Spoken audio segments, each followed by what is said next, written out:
हुण तेरे गाटे फिट है ते फिर मैनू जहर दी गोली दे दे। जी अस्सलाम वालेकुम जनाब, क्या हाल चाल है? ठीक ठाक हैं? आप देख रहे हैं वेला स्क्वायर यूट्यूब चैनल। मैं मोहम्मद शफीक और मेरे साथ हैं भतीजा है मेरे, तो ये टिकटॉकर हैं। तो आज इनका प्रोग्राम बनाया भी अपने चाचू के साथ एक ब्लॉग बनाऊं, तो मैंने कहा चले आज ये बना लेते हैं। तो हमारा प्रोग्राम बनाया फनी ब्लॉग बनाने का। आइए ज़रा देखिएगा हमारा फनी ब्लॉग। और कुतरदा नहीं पट्ठे, अब्बा थक गया। एक मजवा सिर्फ मैं अबू एक होर कहना की मज वेच के मोटर ना लवा लीए ते पट्ठे मां नूं पाने फिर। घर दे आप तां खांदे आ गोश्त ते सानू दिंदे आ करेले। बाबा जी वेले ओए इनू कित्थे ले जाना? पैसे तो लोड वास्ते दिंदे जी, पैकेज मुक्या पे बेच के लोड करवाना है। तू मां नूं गालां करनियां ने? टिकटॉक किने बनानी है फिर? ओए तू टिकटॉक तो की लेना?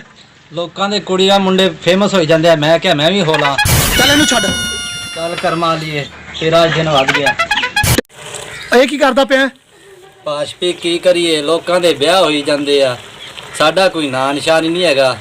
ਸਾਗ ਪਕਾਣ ਡਿਆ, ਲੋਕਾਂ ਦੀਆਂ ਚਾਹਾਂ ਉਬਲਦੀਆਂ, ਸਾਡਾ ਤਾਂ ਸਾਗ ਵੀ ਬਾਹਰ ਆਈ ਜਾਂਦਾ। ਤੇਰਾ ਸਾਗ ਵੀ ਵਾਕਈ ਬਾਹਰ ਆਈ ਜਾਂਦਾ। ਦੇਖੋ ਤੁਹਾਡੇ ਸਾਹਮਣੇ ਹੀ ਹੈ। ਚਲੋ ਤੇਰੇ ਮਾਂ ਪਿਓ ਨੂੰ ਫਰਮਾਇਸ਼ ਲਾਣੇ ਤੇਰੀ ਸ਼ਾਦੀ ਦੀ। ਯਾਰ ਇਹ ਤਾਂ ਮੈਂ ਤੁਹਾਡੀ ਮਿਹਨਤ ਕਰਦਾ, ਜੇ ਇੱਕ ਕੰਮ ਕਰਾ ਦੋ ਤਾਂ। ਓਏ ਗੈਸ ਵਾਲਾ ਚੁੱਲ੍ਹਾ ਲਵਾ ਲੈ। ਦੱਸ ਯਾਰ, ਤੈਨੂੰ ਗੈਸ ਵਾਲੇ ਚੁੱਲ੍ਹੇ ਦੀ ਪਈ ਹੈ, ਸਾਨੂੰ ਆਪਣੀ ਬੁੱਢੀ ਦੀ ਪਈ ਹੈ, ਉਹ ਕਿੱਦਾਂ ਲੱਭੂਗੀ? ਗੈਸ ਵਾਲੇ ਚੁੱਲ੍ਹੇ ਕਹਿਣ ਲੱਗ ਪਿਆ। 5 ਰੁਪਏ ਵਾਲੀ ਕਿਸਮਤ ਪੂੜੀ ਚ ਲੱਭੂਗੀ। ਫਿਰ ਮੈਨੂੰ ਤਾਂ ਇੱਕ ਲੈ ਦੇ, 5 ਰੁਪਏ ਮੈਂ ਦੇ ਦੇਣਾ।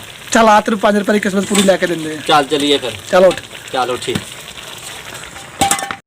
ਓਏ ਇਹ ਕੀ ਕਰਦਾ ਪਿਆ? ਬੁੱਕ ਖਰਾਬ ਦਿੱਤੀ ਜਾਂਦਾ। ਬੁੱਢੀ ਤੈਨੂੰ ਚੰਗੀ ਲੈ ਕੇ ਦਿੱਤੀ। ਯਾਰ ਚੰਗੀ ਬੁੱਢੀ ਲੈ ਕੇ ਦਿੱਤੀ ਹੈ ਕਿਸਮਤ ਕੁੜੀ ਵਾਲੀ, ਬੋਕਰ ਵੀ ਹੁਣ ਆਪ ਦੇਣੀ ਪੈਂਦੀ ਹੈ। ਰਣਮਰੀਤ ਬਣ ਗਿਆ ਮੈਂ ਤੇ। ਰਣਮਰੀਤ ਬਣ ਗਿਆ? ਹੋਰ ਕੀ, ਉਹਦੇ ਵੀ ਥੱਲੇ ਲਾ ਕੇ ਰਹਿਣਾ ਪੈਂਦਾ। ਇੱਕ ਕਿਸਮਤ ਪੂੜੀ ਹੋਰ ਲਾ, 5 ਵਾਲੀ ਇੱਕ ਹੋਰ ਲੱਭ ਜਾਏਗੀ। ਉਹ ਨਾ ਭਰਾਵਾ, ਦੇ ਮੈਂ ਤੇਰੀ ਮਿਹਨਤ ਕਰਦਾ, ਤੇਰੇ ਪੈਰੀ ਪੈਣਾ। ਮੈਨੂੰ ਨਹੀਂ ਚਾਹੀਦੀ ਇਹ ਜੀ ਬੁੱਢੀ, ਉਹ ਵੀ ਲੈ ਜਾ। ਅੱਗੇ ਤੂੰ ਹੱਥ ਬੰਨ੍ਹਦਾ ਸੀ ਵੀ ਮੇਰੀ ਸ਼ਾਦੀ ਕਰੋ, ਹੁਣ ਤੂੰ ਹੱਥ ਬੰਨ੍ਹਣਾ ਬੁੱਢੀ ਲੈ ਜਾਓ। ਉਹ ਭਾਈ ਮੈਂ ਕੁਆਰਾ ਹੀ ਚੰਗਾ, ਇਹਦੇ ਨਾਲ ਬਿਹਤਰ ਹੈ ਲੈ ਜਾਓ ਆਪਣੀ। ਤੂੰ ਇੱਕ ਕਿਸਮਤ ਪੂੜੀ ਹੋਰ ਲੈ ਲੈ, ਬੁੱਢੀ ਚਾਹ ਚੰਗੀ। ਭਰਾਵਾ ਰਹਿਣ ਦੇ, ਤੇਰੀ ਮੈਂ ਕਰਦਾ ਮਿਹਨਤ, ਇਹ ਵੀ ਲੈ ਜਾ।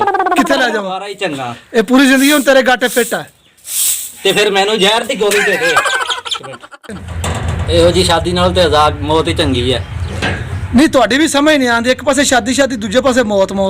ਬਸ ਕੀ ਕਰਾਂ ਯਾਰ, ਉਹ ਸਿਆਣੇ ਕਹਿੰਦੇ ਕਿਨੇ ਸ਼ਾਦੀ ਦਾ ਲੱਡੂ ਖਾਦਾ ਉਹ ਵੀ ਪਛਤਾਇਆ, ਕਿਨੇ ਨਹੀਂ ਖਾਦਾ ਉਹ ਵੀ ਪਛਤਾਇਆ। ਹੁਣ ਤੂੰ ਤੇ ਖਾ ਲਿਆ। ਮੈਂ ਤਾਂ ਦੋਨਾਂ ਪਾਸੇ ਪਛਤਾਇਆ। ਹੁਣ ਤੇਰੀ ਬੁੱਢੀ ਕਿੱਥੇ ਹੈ? ਇੱਥੇ ਅੰਦਰ ਭੌਂਕਦੀ ਹੋਊਗੀ ਕਿਤੇ ਬੈਠੀ ਕਿਧਰੇ ਹੋਣੀ। ਵੇਖੀ ਸੋਣੀ ਨਾ ਲਵੇ। ਸੁਣ ਲਵੇ, ਮੇਰਾ ਕੀ ਜਾਂਦਾ, ਆਪੇ ਸੁਣ ਕੇ ਕਿਧਰੇ ਚਲੀ ਜਾਵੇਗੀ। ਉਹ ਨਹੀਂ ਜਾਂਦੀ ਹੁਣ ਪੂਰੀ ਜ਼ਿੰਦਗੀ ਇੱਥੋਂ, ਉਹ ਤੇਰੇ ਗਾਟੇ ਫਿੱਟ ਹੈ। ਜੇ ਨਹੀਂ ਜਾਂਦੀ ਤੇ ਫਿਰ ਮੈਂ ਚੱਲਾਂ ਹੀ, ਆਪੇ ਸਾਂਭ ਲਾ ਉਹਨੂੰ। ਓਏ ਉਹਨੂੰ ਵੀ ਨਾਲ ਹੀ ਲੈ ਜਾ। ਮੈਂ ਨਹੀਂ ਜਾਣੀ ਹੈਗੀ ਨਾਲ, और ले जा ਆਪਣੇ ਕੋਲ। ਤੂੰ ਕਰਾ ਲਾ 2 ਨਿਕਾਹ ਉਹਦੇ ਨਾਲ। जी दोस्तों, ये आपको हमारा ब्लॉग किस तरह का लगा? ये एक फ़नी ब्लॉग था। ये या अपना आसिम यासीन है, ये टिकटॉकर हैं। तो आज मैंने कहा चले हम इसके ऊपर ब्लॉग बनाते हैं। तो कैसा ब्लॉग लगा तो बताना अपने नीचे कमेंट्स में ज़रूर बताइएगा। जी आसिम भाई, आपको कैसा लगा ये ब्लॉग? मुझे तो माशाल्लाह बहुत अच्छा लगा, और आप भी हमारी सपोर्ट करें और हमारे यूट्यूब चैनल को सब्सक्राइब करें, वेला स्क्वायर यूट्यूब चैनल। बहुत शुक्रिया आसिम, बहुत शुक्रिया जी। अपनी राय ज़रूर दीजिएगा कमेंट्स में और लाइक कीजिएगा वीडियो अच्छी लगे। ओके, अल्लाह हाफिज़। पाकिस्तान जिंदाबाद।